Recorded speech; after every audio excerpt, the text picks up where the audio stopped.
Welcome to SDL City Showdown. I'm AJ, and this is Steve. So it looks like City rolled a nat 1 on this one.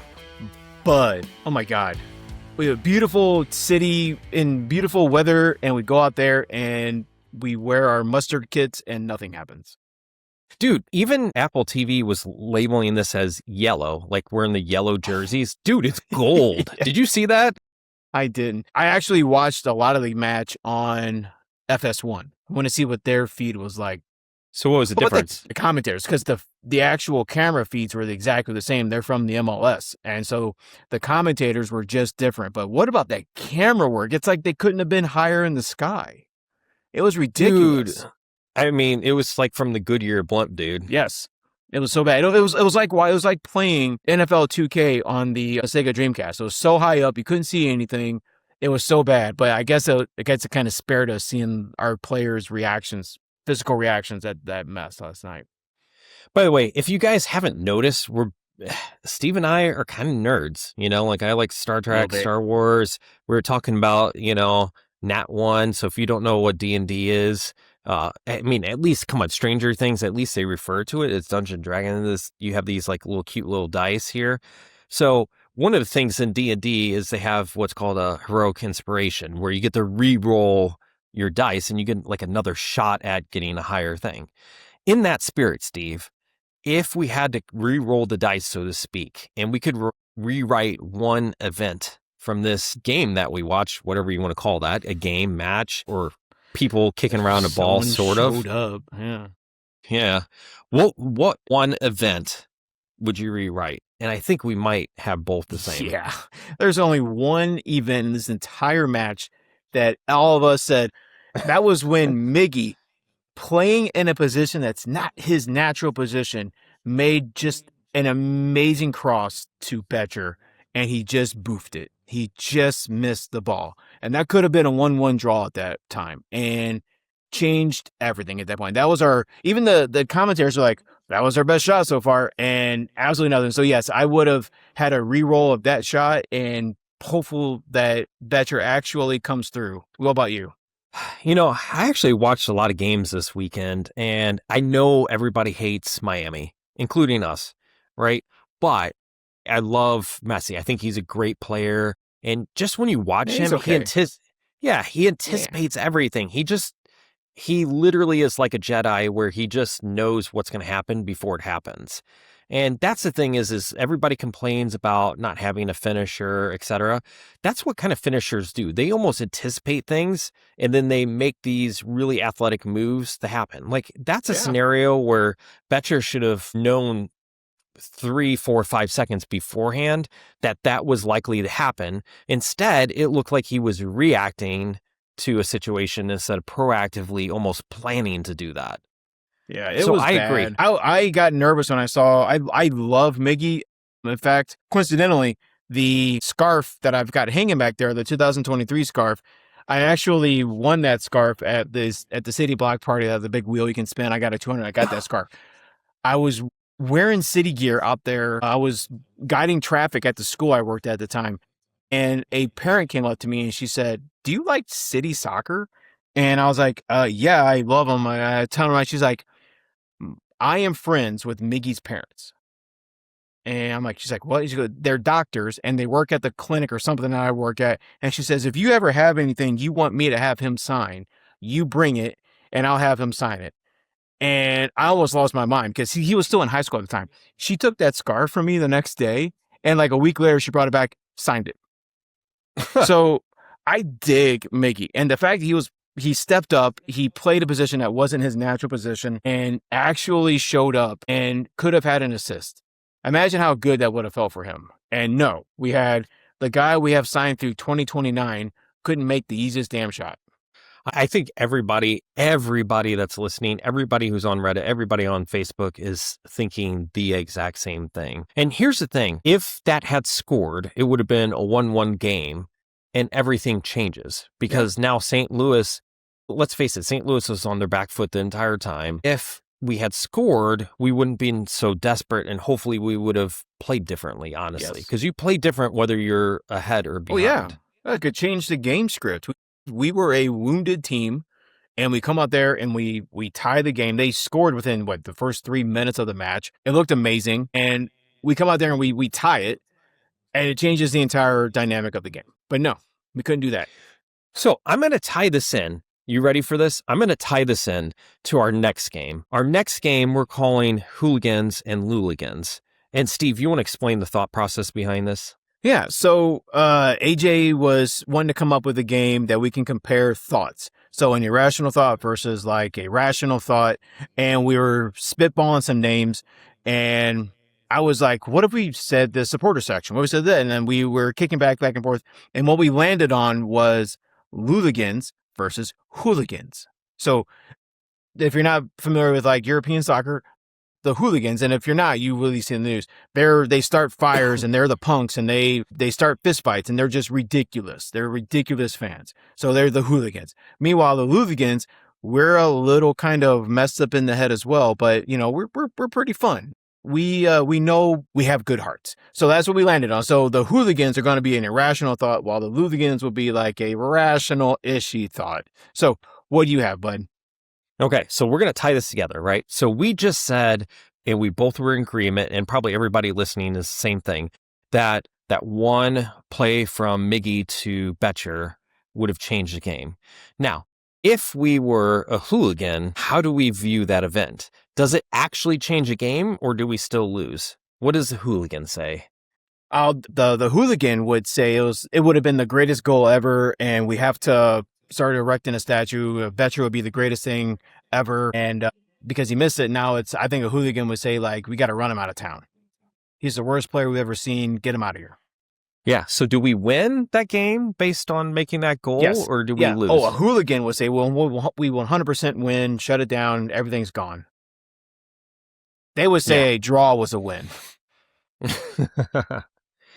Yeah, I would have to say a Luligan would probably say, well, okay, just because we scored that goal, San Diego's still a phenomenal team. Top 3. There's no doubt they are probably going to challenge to the top of the table. Yep. I think they're going to give a run. I don't think they're going to do it, but I think they're going to give a run for the Supporter Shield this year. Yeah, I don't see why they can't. You know, yeah, and I do see some people trying to be extremely level-headed online and saying, like, this team, you know, we were missing half our team and they're one of the best teams. And it's like, no. Yes, we've got some players out. Yes, we have stuff, but we brought in this coach that's supposed to be a tactical guy. Ray's supposed to know all this stuff. And you had mentioned before the match, like, this would be a way to show how good of a coach Dammit is. And we might have found out. We may have found out where he is tactically. What do you think with that? Well, if I was hooligan and I'm overreacting here, I'm thinking right now our team is on fire, that we are doomed, and this is what we're seeing, right? Yep. But I think a level-headed hooligan would say here is that we played against a very good team. I'm sorry. Who did they play last week that they embarrassed? I'm blanking. But was it Seattle or? Yeah, whomever it was, it doesn't matter. The point is that they won 5-0. Yeah. Yeah. I mean, you literally just embarrassed a team. Even if they're a bottom feeder, how oftentimes do you see a team lose 5-0, right? Then they just beat us 2-0. They have 7 goals, 4-0 against the start of the year. Like, this is a really good team. So level-headed Luligan is saying, I don't know if we can make a judgment yet based on City, based off of this game. Yeah, and I would say a hooligan would say, shut it all down. This team needs a whole new management. This team needs whole new ownership. Everything's got to go. This is the worst team we've ever seen. Why are we even in the MLS? Like, that's what like a hooligan would say. And meanwhile, a hooligan's like, yeah, we're bad, but you know, it's like, here's some ideas on how to improve. Okay, what about Saint Ben? So Saint Ben did not seem to have a good game. I'm seeing some people online say that Saint Ben is worthless. He isn't fitting the system. What do you think a hooligan is thinking versus Luligan here? Overreaction versus the level head, I thought. I think a hooligan would say, like, who? Like, I don't think they'd be paying attention to him. Yeah, because he just kind of disappeared in the match yesterday. I don't think St. Ben did anything to hurt the game last night. It's like the whole team was just meh.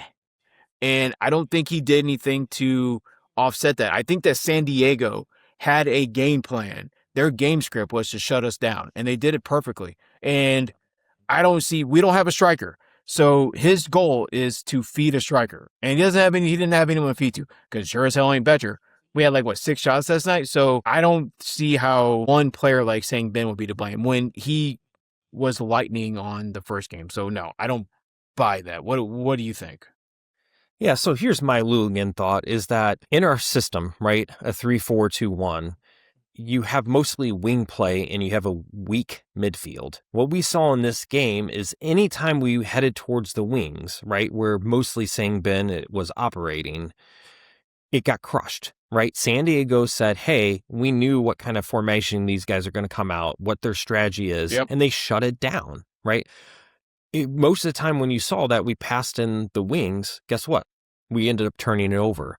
So then what you started seeing like Durkin and others try to bring it up the middle, where we tend to be weak anyways by the nature of the formation. And then unfortunately it didn't go anywhere. So I don't think this was as much as Singben's lack of skill as it was just San Diego honestly executing very well with their press. Oh my God. The way they could pass the ball, it's like when we saw those long passes, they were just feeding the ball right through our midfield. I was like, I want to do that. Can we just do that, please? It was amazing, and they were just carving up our midfield, just carving it right up. It was a joke. So no, it's definitely not on saying Ben. So, that being said, the question is where do we place the blame? So, you want to talk about our next game here? Yes. So we have, again, as AJ said, we're both kind of mega nerds, and this is a 20-sided die, and you use this in D&D, and it's got all the different numbers on there. So what we're going to do is we don't want to decide. We don't want to decide who we think is to blame. But we're going to roll the dice. And so I'm going to go first, and we're going to see who the dice says is to blame, and then we can discuss it. So I'm going to go first. You can hear it. So finishing quality. Let's talk about that with the first. So our finishing what was quality. Your number? It was 13. Tell the number. Sorry, it was a 13. Lucky 13. Yeah. Good job, Steve. So, yes, I'd say for sure we can say our finishing quality was definitely to blame. We couldn't finish anything. See Betcher. We couldn't finish the most easiest pass possible for a goal. Yes, our finishing quality was bum. Yeah. What about you? And it was hard to, I wish I had a better camera view. Remember, Toy Shirt actually brought a shot on goal. But honestly, I didn't really get a good look at it because camera angle was so far. It just looked like a bunch of bodies on my screen. And here's the catch, right? I got a Sony Bravia, a decent sized TV. It's only quote unquote 65 inches, and I could still barely tell what the heck was going on. So I don't know if I should be blaming Betcher, if it was just well defended or what. Yeah. But I agree. I think everybody, this was a perfect role because I think we could very much defend the dice here. On saying, yes, that was probably the number one, one of the number one. Right. You know what? I think if we have, again, Ben Lunt is a very much better than a serviceable goalkeeper. If we had a high quality DP instead of Berkey, we probably score more goals. We probably score 1 or 2 goals in that game, but we couldn't because we don't have a finisher. We don't have that guy that can just kill the ball at the very last second. That's what we're missing. All right, you roll. Let's see what you get, buddy. 18. Ooh. So, opponent brilliance. I will say, okay, this is a good reason to blame for our loss, so to speak, because San Diego was quite phenomenal. I loved what they did on defense. They were basically playing how I thought City was going to play throughout the inaugural and second year, to be honest. Yeah. They swarmed the ball, and constantly they made every single pass very difficult. That's the thing, right? How many passes did you see that City, except going backwards? But heck, even going backwards, it still was it's like I was just waiting for them to intercept it at some point and have just an easy goal, Absolutely. And then just them making good transition plays, just putting the ball in net. If it wasn't for Berkey, to be honest, this is easy a 4-0 game. Holy moly.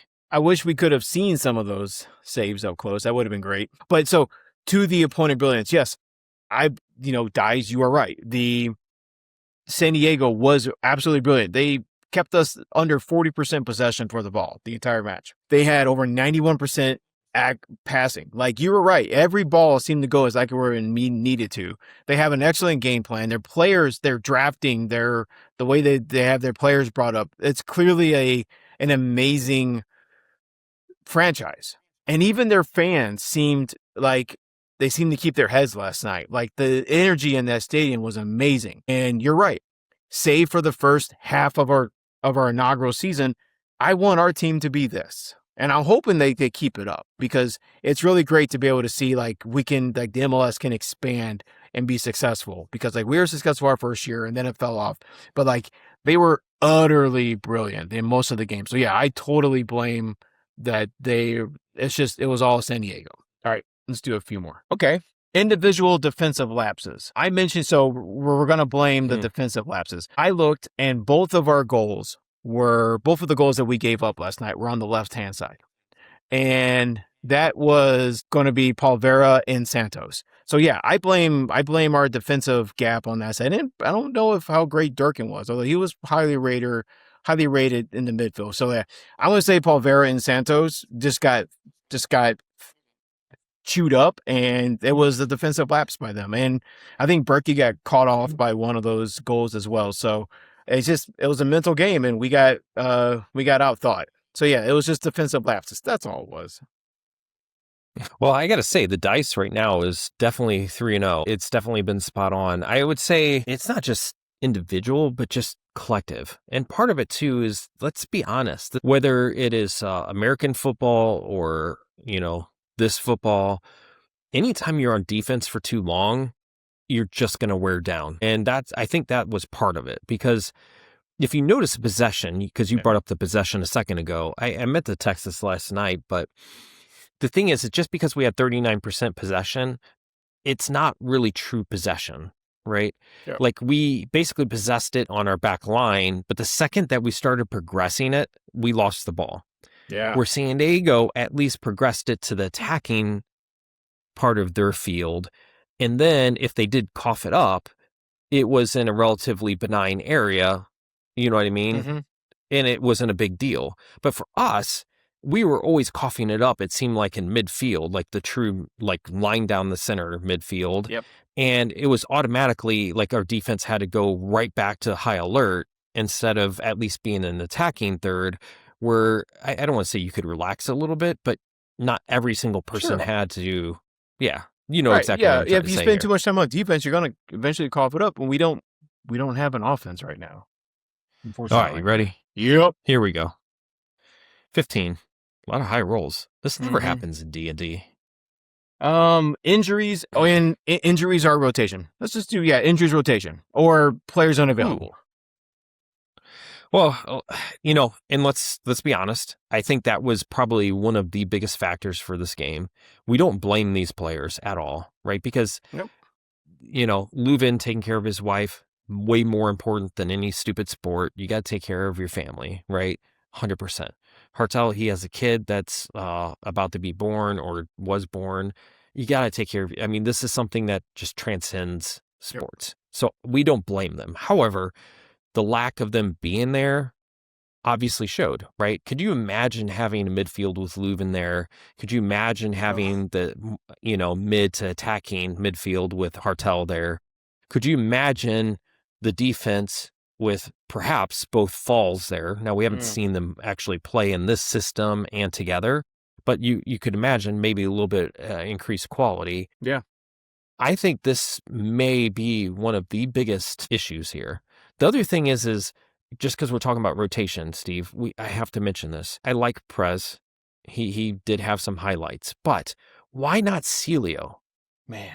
I know he's a defensive liability, but you're already struggling with finishers. I hate to say this, but Celio is kind of a finisher. Yeah, and also I brought up McSorley as well. Why not have one of those two guys in there as opposed to Miggy? If we're truly in a hard spot, maybe they're banged up a little bit. Maybe we don't know. Maybe this could have been the Mays shot to show like how creative he is. And imagine if Betcher finishes that goal. And even if we lose 2-1, we can look back and go, my God, how good of a choice was it to have Miggy there and feed him that ball so perfectly. His size, his quickness, whatever we want to say, we'd be saying so much different stuff today had that man actually finished. But you're right. Some of those players missing and probably could have been the reason why we lost that game. And you're right. I mean, but we seem to have gone on like a defensive player spree this winter. Like every signing was yet another defensive player. And what do you know? We don't have offensive players right now. And that's where it hurt us. Okay, so I got to actually say this here. So this is a good point from any, right? I think it is unbelievably obvious that we're going to have a DP striker the summer window. Here's a few reasons why. One, we need it. Two, we have the DP tag on Cordova only for until the summer window. Yep. I think that's obvious. Now, some people will be like, how do you know this? How could this ever be? This is way too far out. Think about Toy Shirt, right? They were pursuing him for about 9 to 12 months before he signed here in St. Louis, if you guys don't remember that. So think about that. 9 to 12 months they were pursuing them. So the thing is with the summer window, that's when a lot of contracts expire. So the problem is if they have an eye on a particular person, if we got them during the winter window, we would have probably had to pay a huge transfer fee. Right. And that money would have been used for something else. The realistic thing is City doesn't have a lot of funds. They showed that City was operating at a negative $4 million loss per year. Now, that doesn't mean the owners are losing money because remember, they're getting MLS money. Yeah, but the team itself is losing money. Like, I think it's Miami is getting something like 50 million plus a year because of all the jersey sales and all that stuff. So they can afford these players. So when you look at it, we're basically capped out. So a lot of people are saying like, why aren't we spending TAM? Why aren't we spending GAM and stuff? Well, because on operational budget, we're actually losing money. Again, not saying that the owners are losing money, but the team business itself is losing money. So anyways, sorry, I had to digress. That was kind of an important point. Yeah, it is. No, it is. All right. Yeah. So we just blamed the dice. So it's not us, guys. The dice rolled and this is what we got. So this is, it's the world. What if you guys aren't aware, if you roll a 20 in D&D, that's the perfect roll. And that is all kinds of amazing things happen. If one of us would have rolled, we could have blamed the soccer gods. How could the soccer gods have been to blame? Because we're just the Midwest, we're a flyover state. No one really cares about St. Louis. Even the soccer gods prefer San Diego weather over St. Louis humidity. Dreyer cut his hair and he still gets to go out there and score a goal. What the heck is that? Not fair. He had beautiful hair and he shaved it all off and now it's just nah. So Steve, our next game. We got what? Tell me about this one. I kind of like this one because I think people listening will have their own opinion.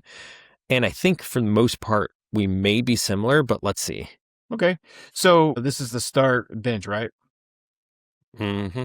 Nice. So what we're going to do is it's just called start bench launch into the Mississippi. So from last night's match alone, we're each going to pick a player that we're going to start the next match, that we're going to bench the next match, and that we are going to put into a slingshot, trebuchet, whatever medieval launching device you want to use, right into the big muddy. Those giant catfish are going to eat this cat whole. So you want to go first? Or you want me to, yeah. Let's go start. Yeah. All right. So I am going to ruffle some feathers. Okay. So from this match, for the next match against Seattle, I am going to start Sangbin. I'm going to start Sangbin. I'm not counting Berkey because he's not on the actual field. He's not on the field of play. He's back there in his little goal thing. I'm starting Sangbin. I want this young man to get his jive back, and I am going to start him because I want to see his quickness. Seattle is a wounded team. Literally, Jordan Morris is hurt again. They only have 4 points, I think is what I saw, or maybe even 3 points. Like, they're gettable. And I want to see this. I want to see him cook. Hartle should be back. Maybe we'll have Leuven on the field, but Hartle should be there. He'll be able to feed. My God, what if we have Celio out there too, or something like that, or even another guy? Maybe you'll mention him, but like that's who I think I want to see Sang Ben succeed. Yeah. Now, are we picking people that are on our rosters for next game, or are we basing it only off the players from this game and the results of this game? Any roster, we can have fun. So as long as they're rostered on our team, who's going to start the next match? Okay. So as far as start, like who I want to see, yeah, I'm going to say, obviously the things like Berkey is obvious, right? Yes. But one person that I would be really excited to see that I just don't think is getting enough credit, and I don't care if they're a defensive liability, because not every player has to play freaking defense. I don't know what St. Louis's obsession with defense is, because at some point you got to say you got to have offense. Yeah. So you already know where I'm going with this. I do. Yes, Celio. I still say this. I'm okay if he's a defensive liability. You have 3 center backs, 2 wing backs, a defensive midfielder, and a center midfielder. I don't need every single player being a defensive superstar. And it's not like he's horrible, but come on. Like, I what are we suffering at? We're suffering at offense. So that's my start. Yep. I think that's self-explanatory, and I think most fans would agree. Yep. So for bench, I'm going to explain it. I'm going to do bench because I want him on our bench. I want him being able to start. I don't want to push him back down to City 2. I want him available, and I want him ready to go, because I was very positive on what I saw from him, and I want to see that back. I would like to see him in a defensive position again where he should be, but I want to encourage him. Like, come on, like he was gone for an entire season in Tennessee or something, in the USL, and now he's back, and I want to see him here. So I'm going to reward him by having him available. Nice. So as far as bench, and a lot of people are going to say this for different reasons, but I'm going to put Betcher as on the bench. But that means that McSorley ends up going to the top of the formation. And the reason why is because I think McSorley could eventually be something quite decent. I don't think he's going to be like some superstar where he's going to have like DP money, but as like what we're using, basically what we are doing right now is we are using a quote unquote second string striker, right? We're basically doing like, if you had your primary striker hurt, who's next in line, that's what we're using. Honestly, that's why we signed Betcher. We didn't sign Betcher to be the primary striker forever, right? He's always going to be our second line of defense kind of bench striker, right? But the thing is especially since we're struggling anyways, and since we're kind of using our second line striker, why not see what McSorley could do there? Right. I don't care if he has the full qualities that we're expecting from Betcher, but I just want to see it. I'm sorry. What else do we got to lose, right? We have a draw and a loss. What's the worst thing that's going to happen? Is another loss? Like, who cares at this point? Right. Okay. So the last one, think about it. I've got Angry Birds in my head. So, in Angry Birds, you put them in that big comical slingshot and you pull them back and they shoot them off. I'm loading up somebody that we've mentioned already into that slingshot. I'm loading up Simon Betcher into that slingshot, and I am bidding him adieu, and I am shooting him as far as I can. And I used to work on the barges in the Mississippi, so I'm going to see if I can tag us out of a barge with Simon Betcher. You know it? And if he can swim his way out, get through those undercurrents and get past the catfish, he can be back on the team if he wants, but he's definitely swimming his way out of Mississippi. That missed goal was horrendous for me. Horrendous. So what do you think? Oh, and by the way, before you go, I saw people whenever the city announced that they signed him through 28, 29, people were, let's go. We're ready. This is going to be the greatest thing. We're going to win 4-1 in San Diego. I mentioned online, pump the brakes. Absolutely. Pump the brakes. This is nothing more than like a second stringer. We're just making sure he doesn't leave. People are acting like this cat was a DP. And I'm like, you need to stop. Let's just stop. Dude. Because he ain't it. People are so crazy online. Check this out, right? So I do these monthly phone backgrounds, and somebody said, thanks for posting. And then I just literally replied to them, thanks. Like saying thank you for saying thank you, right? Yeah. I had down votes on that. How do I have down votes based on that? Yeah, you can't be nice on Reddit. You gotta learn, my friend. I guess not. Where people go to not be cool? Steve, I'm struggling with this because I don't know if we should launch Betcher because he is a very, very serviceable second line striker. Now, you could argue, could McSorley be that person? I don't know because we haven't seen him enough, right? And to me, McSorley isn't quite the striker type personality. So I do think that Betcher has a good role. Now, if I'm just looking at anybody on our roster, obviously the super obvious one that we haven't seen, but that we don't want to see is like Yarrow or something like that. A lot of people would say Hebert as well. But if I have to pick people who've only played this season so far, I mean, I guess I have to say, if I had to jettison, oh man, this is so tough. Who would I jettison with only the people that's played? Yeah, and how are you doing it? What kind of creative thing are you doing? Are you just gonna like push him off a pier? Are you gonna throw him? Are you gonna like do some sort of a wrestling move on him? How are you getting him out there? Okay. Well, push him off a bridge. If I thought that there was somebody the most expendable, I'm gonna have to say Betcher for right now, but I knew it. Maybe that's yes, sir. Just my hooligan. That's my hooliganness showing out here. He's gone. So if I had to do that, right, like you might as well go as grand as possible. You know, like the little carnival shows where they shoot somebody out of a cannon. Oh my God, a cannon. Yes. Come on, like that's like so like Looney Tunes. Oh my God, are you going to give him like the my God, who's the guy that when we were kids he jumped over buses? Evel Knievel. Are you going to give him the Evel Knievel outfit and the helmet and the cool rocket to shoot him out of, or are you just going to like do the Acme all black and like? Oh no! You gotta make it like fantastic, right? Give like him a marching band, glittery cape and everything. Heck yeah, dude. Not me. I'm doing it at midnight. Ain't no one gonna know you got shot out there.